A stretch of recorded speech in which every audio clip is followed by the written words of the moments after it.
Selamat malam Bapak Ibu Saudara dan adik-adik sekalian. Kembali lagi kita berjumpa dalam program Night Call GPIB bersama dengan saya Pendeta Franky Takoy yang saat ini melayani di GPIB Jemaat Petra Lampung. Kita akan merenungkan firman Tuhan mengakhiri aktivitas kita di sepanjang hari ini. Namun sebelumnya mari kita berdoa, mohon bimbingan Roh Kudus. Kita berdoa. Kami bersyukur kepadamu ya Bapa untuk kasih setia Tuhan yang selalu baru di dalam kehidupan kami. Tak pernah berkesudahan melingkupi kehidupan kami secara khusus di sepanjang hari ini. Mengakhiri aktivitas kami di malam hari ini, kami akan membaca serta merenungkan firman Tuhan. Tuntunan Roh Kudus-Mu memampukan kami memahami, mengerti apa yang Tuhan kehendaki untuk kami lakukan di sepanjang hidup kami. Bersabdalah ya Tuhan, kami sedia mendengarkannya. Amin. Bapak Ibu Saudara dan adik-adik sekalian, bacaan firman Tuhan kita pada malam hari ini terambil dari kitab Keluaran pasalnya yang ke-32, ayatnya yang ke-30 hingga ayatnya yang ke-35. Firman Tuhan berkata, "Keesokan harinya berkatalah Musa kepada bangsa itu, kamu ini telah berbuat dosa besar. Tetapi sekarang aku akan naik menghadap Tuhan. Mungkin aku akan dapat mengadakan pendamaian karena dosamu itu." Lalu kembalilah Musa menghadap Tuhan dan berkata, bangsa ini telah berbuat dosa besar, sebab mereka telah membuat ala emas bagi mereka. Tetapi sekarang kiranya engkau mengampuni dosa mereka itu, dan jika tidak, hapuskanlah kiranya namaku dari dalam kitab yang telah kau tulis. Tetapi Tuhan berfirman kepada Musa, siapa yang berdosa kepadaku, nama orang itulah yang akan kuhapuskan dari dalam kitabku. Tetapi pergilah sekarang, tuntunlah bangsa itu ke tempat yang telah kusebutkan kepadamu.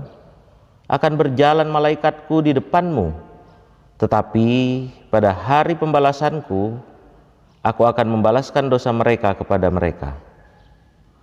Demikianlah Tuhan menulahi bangsa itu, karena mereka telah menyuruh membuat anak lembu buatan Harun itu. Demikianlah firman Tuhan. Bapak Ibu Saudara dan adik-adik sekalian, di era demokrasi seperti masa kini, kita melihat bahwa setiap warga negara diberikan kebebasan di dalam menyampaikan pendapatnya. Namun ternyata di dalam perjalanannya, acap kali kebebasan yang diberikan seringkali kebablasan yang akhirnya membuat semua orang itu jadi seenaknya saja di dalam menyampaikan segala sesuatunya. Sudah seharusnya ketika kebebasan itu diberikan, hendaknya juga harus dibarengi dengan tanggung jawab. Apa yang disampaikan sudah seharusnya mampu untuk dipertanggungjawabkan. Sebagai contoh, kita lihat bersama beberapa waktu terakhir ada seorang menteri yang merasa nama baiknya dicemarkan atas statement yang disampaikan oleh salah satu aktivis HAM yang berujung pada pelaporan dari sang menteri itu kepada pihak yang berwajib. Bagi sang menteri, mereka yang membawa namanya di dalam percakapan mereka harus bertanggung jawab dan jangan hanya asal bicara tanpa ada bukti yang valid.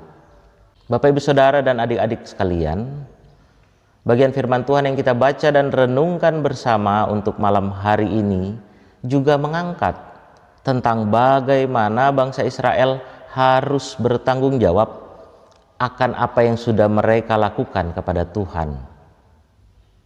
Dalam bacaan ini, karena ketidaksabaran mereka menunggu Musa turun dari Gunung Sinai, bangsa Israel lewat Harun membuat patung lembu emas yang tentunya membuat Tuhan menjadi marah. Walaupun di dalam bacaan kita pada malam hari ini, Musa menghadap kepada Tuhan dan memohon pengampunan, bahkan sampai Musa rela untuk memberikan dirinya untuk dihapuskan namanya dari kitab yang Tuhan tulis demi pengampunan Tuhan bagi bangsa Israel. Namun ternyata dalam bacaan kita juga Tuhan meresponnya dengan berkata, siapa yang berdosa kepadaku, nama orang itulah yang akan kuhapuskan dari kitabku. Dari sini Bapak Ibu Saudara jelas bahwa yang Tuhan ingin lakukan atas bangsa Israel ialah harus berani bertanggung jawab atas perbuatan yang sudah mereka lakukan kepada Tuhan. Bapak Ibu Saudara dan adik-adik, walaupun Tuhan marah dan meminta agar bangsa Israel untuk bertanggung jawab atas apa yang sudah mereka lakukan, namun ternyata Tuhan tidak meninggalkan bangsa Israel berjalan sendiri. Tuhan tetap menyertai bangsa Israel di dalam perjalanan mereka menuju ke negeri yang berlimpah susu dan madu, dengan mengutus malaikat untuk berjalan di depan mereka, dan tentunya dengan kehadiran Musa bersama-sama dengan bangsa Israel. Dari bagian firman Tuhan yang kita baca dan renungkan bersama pada malam hari ini ingin mengingatkan kita bersama. Yang pertama, apapun yang kita lakukan dan katakan, hendaknya juga kita mampu untuk mempertanggungjawabkannya, baik itu kepada diri kita sendiri, baik itu juga kepada orang lain, dan tentunya kepada Tuhan.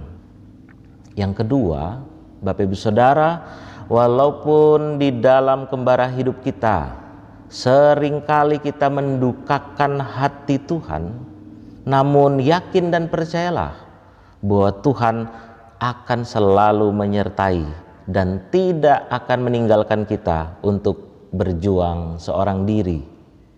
Catatan yang penting untuk kita Bapak Ibu Saudara yang harus diingat adalah, mari beri diri kita untuk sedia selalu mengevaluasi diri atas segala kesalahan yang kita lakukan, serta masuk di dalam pertobatan. Ketika hal ini kita lakukan, maka Tuhan tidak akan meninggalkan kita. Yang ketiga dan yang terakhir, mari terus mengupayakan agar kita tetap terus membangun relasi yang baik dengan Tuhan. Karena dengan relasi yang baik dengan Tuhan itu Bapak Ibu Saudara dan adik-adik, kita akan dimampukan untuk menjalani segala sesuatunya di dalam kehidupan ini dengan tuntunan yang daripada Tuhan. Selamat malam, Tuhan Yesus memberkati kita. Amin. Mari kita satu di dalam doa. Terima kasih Tuhan untuk kebenaran firman-Mu yang selalu mengingatkan kami untuk terus membangun relasi yang baik dengan Tuhan, agar di dalam setiap kembara hidup yang Tuhan percayakan untuk boleh kami tapaki dan jalani, kami terus dimampukan untuk melakoni, menjalani segala sesuatunya di dalam tuntunan dan penyertaan Tuhan. Biarlah di dalam hidup dan penghidupan kami sebagai pribadi, keluarga, dan persekutuan jemaat-Mu, kami dimampukan untuk melakukan segala sesuatunya, mendasarkan segala sesuatunya kepada Tuhan, dan menjalani segala sesuatunya di dalam tuntunan yang daripada Tuhan. Kami akan mengistirahatkan tubuh kami setelah kami melakukan aktivitas kami di sepanjang hari ini. Tuhan lindungi dan jagai kami. Biarlah kembara malam ini boleh kami lewati di dalam istirahat kami yang nyenyak. Inilah doa kami, inilah pengharapan kami kepadamu. Dan inilah ungkapan syukur kami untuk sepanjang hari ini dalam seluruh aktivitas, tugas, dan tanggung jawab yang sudah Tuhan percayakan untuk boleh kami jalani. Biarlah segala sesuatunya untuk hormat dan kemuliaan nama-Mu. Di dalam nama Tuhan Yesus. Amin. Selamat malam Bapak Ibu Saudara dan adik-adik sekalian. Selamat beristirahat. Tuhan Yesus memberkati kita.